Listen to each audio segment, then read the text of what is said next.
Gate 2026 की preparation I hope सबने start कर दी होगी। हर कोई यहाँ पर ये ज़रूर बताता है कि हमें ऐसे करना चाहिए, वैसे करना चाहिए, लेकिन ये कोई नहीं बताता कि हमें क्या नहीं करना चाहिए हमारे प्रिपरेशन में। तो आज के अगर लेक्चर की मैं बात करूँगी तो बहुत ज़्यादा हेल्पफुल होने वाला है सभी स्टूडेंट्स के लिए जो अपनी गेट 2026 की प्रिपरेशन कर रहे हैं। अगर मैं बात करूँगी आज की, जो मेरे यहाँ पर मैंने प्रिपरेशन में गलतियाँ करी थी, जो बहुत सारे स्टूडेंट ने यहाँ पे प्रिपरेशन में अपनी गलतियाँ करते हैं, तो उनसे यहाँ पर आपके लिए जो टॉपिक है वो लेकर आई हूँ, जिससे कि आपको बहुत हेल्प मिले, आपका यहाँ पर फ्यूचर बिगड़े नहीं। ठीक है, तो यहाँ पे चलते हैं। उससे पहले हेलो एवरीवन, दिस इज संस्कृति मिश्रा। यहाँ पर अगर मैं बात करूंगी स्टूडेंट, यहाँ पर देखो कि do and don'ts of a GATE 2026। पहली चीज हमें क्या नहीं करनी चाहिए, क्या नहीं करनी चाहिए, तो यहाँ पर सबसे पहली आती है डोंट ओवरलुक इररिलेवेंट यहाँ पर टॉपिक्स या फिर सब्जेक्ट। क्यों ऐसा बोला है, उसका सिर्फ एक रीज़न है। बहुत सारे स्टूडेंट अभी यहाँ पे भटकते रहेंगे कि मैम हमको यहाँ पे 10 लोगों ने 10 चीज़ें बता दी हैं, अब हम क्या क्या करें। आप सोचोगे कि मैं ये भी कर लूँगा, मैं वो भी कर लूँगा, बट क्या होता है एट द एंड आप यहाँ पर कुछ भी नहीं कर पाते हो। तो आपको क्या करना है, आपके एक कोर्स से आपको स्टिक रहना है कि मुझे ये कोर्स है, मैं इसी से पढ़ूंगा। इसी से पढ़ने के बाद आपके पास रिसोर्सेज दिए गए हैं, जैसे कि बुक्स रहती हैं आपके पास बहुत सारी प्रैक्टिस शीट्स रखी रहती है। लेकिन अगर आप यहाँ पर दूसरी चीज़ों में जाओगे, फॉर एग्जाम्पल अगर मैं बात करूँगी, बच्चा क्या करता है कि यहाँ पर स्टूडेंट्स बहुत कंफ्यूज हो जाते हैं कि यहाँ से भी पढ़ लेते हैं, वहाँ से भी पढ़ लेते हैं, यूट्यूब से भी पढ़ लेते हैं, हर जगह से वो पढ़ते हैं। बात यहाँ पर है आपको टॉपिक कैसे यहाँ पर ये चूज करना है। आप ये देखोगे कि इररिलेवेंट टॉपिक्स कौन से मेरे गेट में आए जाते हैं।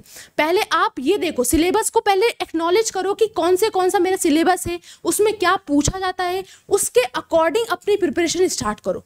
और प्रिपरेशन स्टार्ट करने के बाद फिर देखो कि क्या मैं यहाँ पे गलत तो टॉपिक नहीं पढ़ रहा हूँ, क्या इसका वेटेज कम है, क्या इसका वेटेज ज़्यादा है। हर एक चीज़ पहले एनालिसिस करो, उसके बाद स्टार्ट करो। ठीक है, अगर मैं बात कर रही हूँ don't ignore maths and aptitude.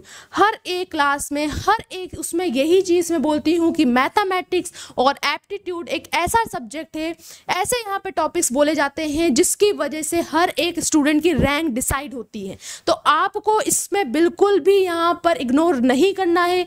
सबसे इम्पॉर्टेंट है मैथ्स और एप्टीट्यूड। जिसका भी वीक है, बहुत स्टूडेंट का वीक रहता है, मेरा खुद का था, उस पर काम करो, अभी से काम करो, आपके पास खूब टाइम है, उस पर काम करोगे तो कोई भी चीज़ आपको यहाँ पर प्रॉब्लम नहीं देगी। तीसरी बात करूँगी तो डोंट इग्नोर टेस्ट सीरीज। अभी टेस्ट सीरीज आपके पास नहीं आएगी, लेकिन जब आएगी टेस्ट सीरीज तो बच्चे बहुत ज़्यादा यहाँ पर टेंशन में आ जाते हैं। आपको ये समझना है कि टेस्ट सीरीज सिर्फ हमको यहाँ पे एनालिसिस के लिए होती है, हमारी खुद की एनालिसिस की होती है कि हम कैसा परफॉर्म कर रहे हैं, जिससे कि हम यहाँ पर जब मेन एग्जाम देंगे उसमें कभी भी प्रॉब्लम क्रिएट नहीं हो। तो आपको इसको भी इग्नोर नहीं करना है। फिर मैं बोलूँगी डिफरेंट सोर्सेज की बात अगर करेंगे तो हर बच्चा यही करता है। हर बच्चा, मोस्टली बच्चा यहाँ पे जब स्टार्ट करता है अपनी जर्नी तो ये करता है कि यूट्यूब से पढ़ लेता है, कभी किस टीचर से पढ़ लेता है, कभी उस टीचर से पढ़ लेता है। आपको ये नहीं करना है।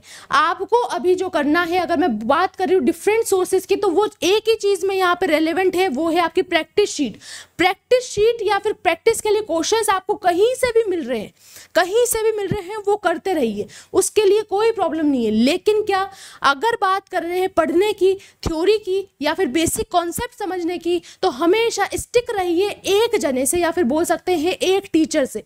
तो ये ध्यान रखना। उसके बाद बात करूंगी तो not practicing while watching lecture. ये बहुत स्टूडेंट करते हैं और इस वजह से वो बहुत सारे बैक आ जाती है या फिर बोल सकते हैं उनको बैकलॉग आ जाती है। उसका रीज़न ये है कि आप क्या करते हो, आप लेक्चर तो देख लेते हो लेकिन आप ये नहीं समझ पाते हो कि वो कॉन्सेप्ट तब समझ में आएगा या तब मेरे दिमाग में बैठेगा जब तक मैं उसको यहाँ पे प्रैक्टिस नहीं करूँगी या करूँगा। तो आपको प्रैक्टिस करना बहुत इंपॉर्टेंट है। ठीक है, ये चीज़ समझ में आ गई।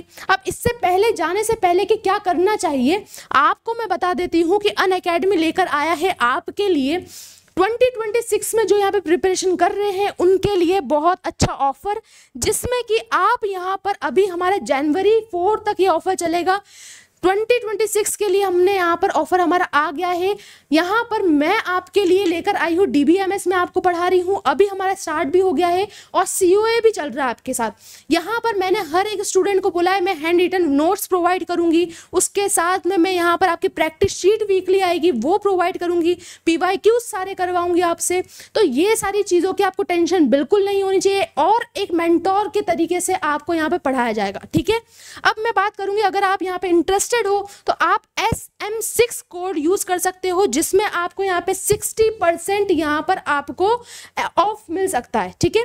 उसी के साथ आप देख सकते हो हमारे यहाँ पे 2 लॉन्च हो गए, जिसमें विजेता और यहाँ पे अनुशासन बैच है, जिसमें कि यहाँ पर अगर मैं अपनी बात करूंगी तो यहाँ पे मेरा COA का कोर्स स्टार्ट हो गया है और एक पे मेरा DBMS का चल रहा है, ठीक है। तो यहाँ पर आप ये चीज़ें देख सकते हो। अगर मैं बात करूँगी अब हम क्या करना चाहिए, क्या करना चाहिए मैम, यहाँ पर बात करेंगे अगर, तो आप देखिए कि हमको पहले तो डेली प्रैक्टिस करना है। जो टॉपिक पढ़ रहे हैं, जो भी हम यहाँ पे टॉपिक पढ़ेंगे उसको हम डेली प्रैक्टिस करेंगे, तब तक हमारा यहाँ पर हमको ये चीज़ को कभी नहीं छोड़ना है अपने पूरे के पूरे प्रिपरेशन में, ठीक है। फिर अगर मैं बात करूंगी रिवीजन प्रोसेस, रिवीजन का हर एक टाइम पे प्रोसेस होगा, ये धीरे धीरे आकर मैं आपको बताऊंगी कैसे रिवीजन करा जाता है, कैसे हमें प्रैक्टिस करी जाती है, ये सारी डिटेल में बात चलेगी। बट आपको क्या ध्यान में रखना है कि मुझे हर डे पे रिवीजन करना है। डे वाइज रिवीजन होता है, वीक वाइज रिवीजन होता है, मंथली वाइज रिवीजन होता है, वो तीनों के तीनों आपको यहाँ पर करना है। उसके बाद सोर्स की बात करूंगी तो सोर्स पर आपको स्टिक रहना है। जैसे मैंने बात करी है कि जितने सोर्स है आपको ये देखना है कि मुझे यहाँ से कहाँ से पढ़ना है, डिसाइड करो पहले, उसके बाद वहीं से स्टिक कर रहो, ठीक है। ये चीज़ पर ध्यान रखना है। शॉर्ट नोट्स बहुत इंपॉर्टेंट रहते हैं, मैंने अपनी क्लास में बताती हूँ, मैं एक स्टिकी पेपर पे पूरा का पूरा शॉर्ट नोट्स बना के लेकर जाती हूँ। उसका रीज़न ये है, आपको ये चीज़ तब समझ में आएगी जब आपके पास 1 महीना बचेगा, आप सिर्फ वो शॉर्ट नोट्स देखोगे, एक स्टिकी नोट्स पे पूरे के पूरा चैप्टर लिखा रहेगा, पूरा का पूरा यहाँ पर उसका सब्जेक्ट लिखा रहेगा और आपको वो देखोगे, आप वहाँ पे समझ जाओगे कि हाँ इसमें ये चीज़ें होती। तो इतना आपको यहाँ पर माइंड को पूरा प्रिपेयर करना होगा, ठीक है। और फिर लास्ट में आता है कॉन्सेप्ट क्लैरिटी।